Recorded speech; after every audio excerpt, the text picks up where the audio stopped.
sa training na Mabilis physically fit. I mean, sobra. Marunong po ba siyang lumangoy? Sobrang Marunong. galing. Laki po yun sa Agusan. Nagusan. Kaya marunong yung Galing. lumangoy. Bata pa lang, walang bata dun sa amin, hindi marunong lumangoy.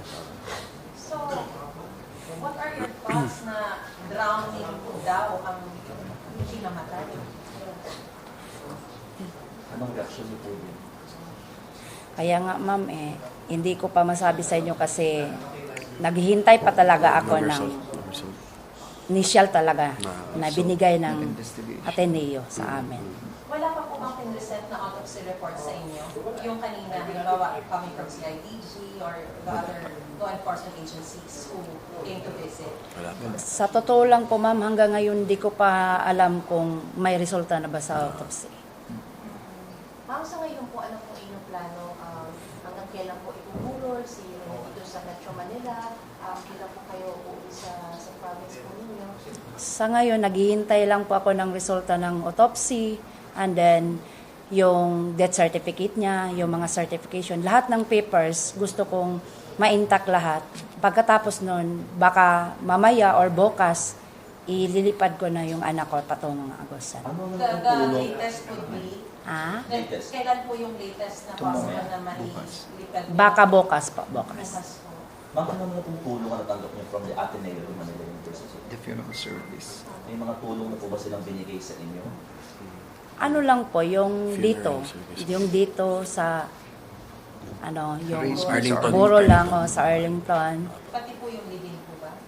Hindi ko pa po alam kasi wala pa silang sinabi. Sa tingin niyo po yung ganyang klaseng tulong sapat po para sa inyo? Hindi.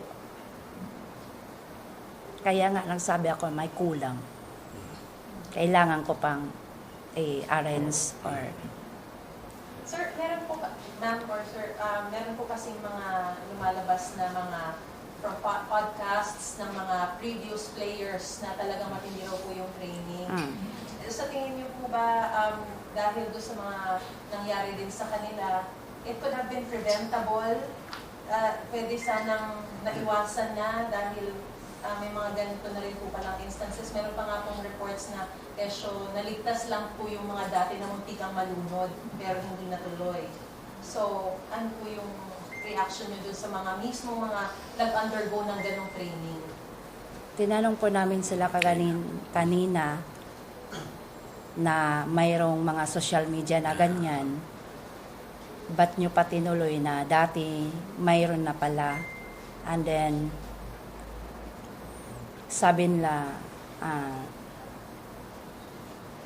nag-start daw yun yung 2017, 2007. 2017. And then, yun ginagawa nila doon. Pero,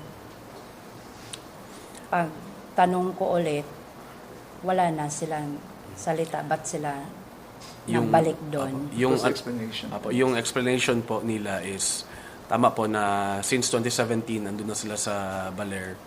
So, yung mga yung mga videos online daw na kumakalat na yes, totoo yun, nangyari daw talaga yun dati, pero through the years parang ini-improve daw nila na parang mas hindi na safer. mas safer yung kaya parang sa kanila din parang first time din talaga na kahit since 2017 until now first time nangyari yung every year daw nila ginagawa pero first time daw to na may mga namatay. Tay, pwede po ba kayong hingan din ng maikling kahit na statement lang po dito sa nangyayari? You've been very silent. Alam po namin na kayo rin po mismo ay nananaghoy at nagdadalang hati rin po. Ayaw daw niya salita. Understand? Ma'am, sabi niyo may kakulangan. Ano gusto niyo sabihin sa Ateneo de Manila University? Sana mabigyan nila ng ng complete na sa akin yung lahat na tinanong ko sa kanila. Ma-clear talaga. Masagot talaga nila. Yan. Ma'am, na-explain din po ba na parang kayo kinailangan kailangan niyo pa po atang lumapit sa LGU para lang makalipad dito. Para na-explain din po ba ng Ateneo kung bakit hindi kayo agad din napuntahan, nadala dito? Kaya nga yun, sabi ko, yun, isa na yun na may kulang. May kulang sa ano nila. Kasi hindi nila ako tinawagan, hindi sila nag-contact sa akin mula nung namatay yung anak ko. Hinintay pa talaga nila na kanina pa nasagot yung ano. Kaya yung governor doon sa amin, siya na sa amin bigay ng tulong para makapunta ako dito. At saka yung congressman po namin, sila po nagbigay ng tulong dito sa amin. Tapos, Sige, ma'am, tawag ka mo. Kausap niyo na po ba ma'am si Coach Tab? Coach Tab, Opo. wala pa. Ano po ang pakiramdam na hindi niyo pa nga po siya nakakaharap? Kumbaga parang pinakatatay nila yung mga head coach na kasama niyo.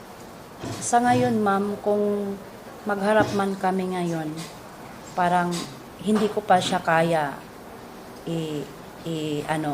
kausapin. Kasi nga, sabi ko, unahin ko muna yung anak ko. Ko muna yung niya, borol, lahat. Unahin ko muna yung anak ko. Kasi kung mag-uusap pa kami, matagalan pa ako dito.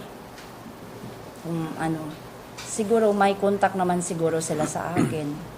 Kung gusto nila makiusap sa akin, ganyan. Pero sa ngayon, hindi pa rin nila sinabi sa akin na makipag-usap sila sa akin.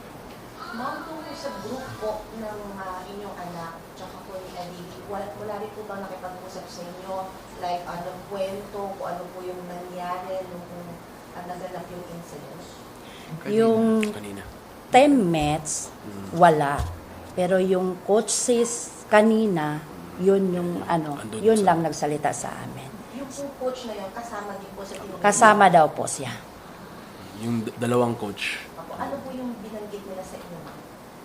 Yun nga, ang aksidente lang daw talaga. Kung sa pakikipag-usap niyo with Ate Mayo kanina, did they at least give an assurance na tutulong sila sa any plans or decisions na with regards to yung staff? Sinabi nila na kung sila daw ng transpo doon sa pauwi at saka dito, sila daw, magsabi lang po daw ako. Yan lang po. Pero bukod po dun sa assistance na gano'n, meron po ba silang assurance na they will also have this incident investigated?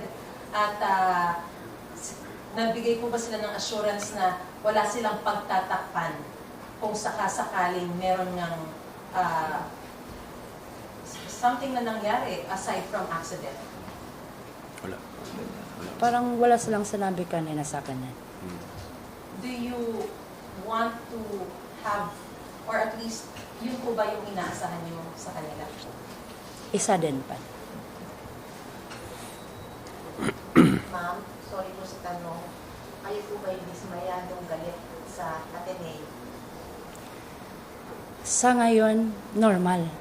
Kasi Namatayan. kahit sino sa atin, di natin yan matanggap. And then, pag Ateneo ang pinag-uusapan, parang isa din yung anak ko Atenista. And then, doon din siya sumikat. So, ngayon, masasabi ko lang, depende na lang yun kung ano talaga ang masabi or ano ang clear, yan lang masabi ko. Ma'am, nandito po si Attorney Jimmy Bondoc. Siya po ba ang inyong legal counsel?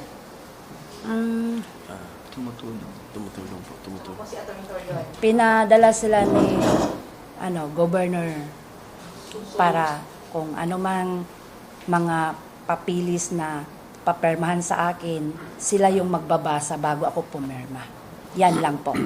So, ibig sabihin, ma'am, moving forward, darating din tayo sa punto na magkakakasuhan din kung sakasakali. Hindi ko pa alam ngayon. Basta ang alam ko lang, isa lang alam ko ngayon, yung anak ko lang muna, uunahin ko.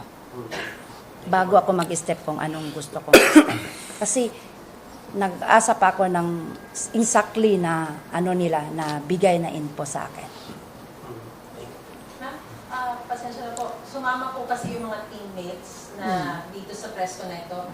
Pwede rin po ba silang magbigay ng pahayag kung ano ba talaga nangyari doon sa... Hindi, ano yan, teammates. players ko sa Davao. Players ko sa Davao. Teammates yan sa Davao. Players ko sa Davao. So, meron kayong gustong ipahayag or... Aaron.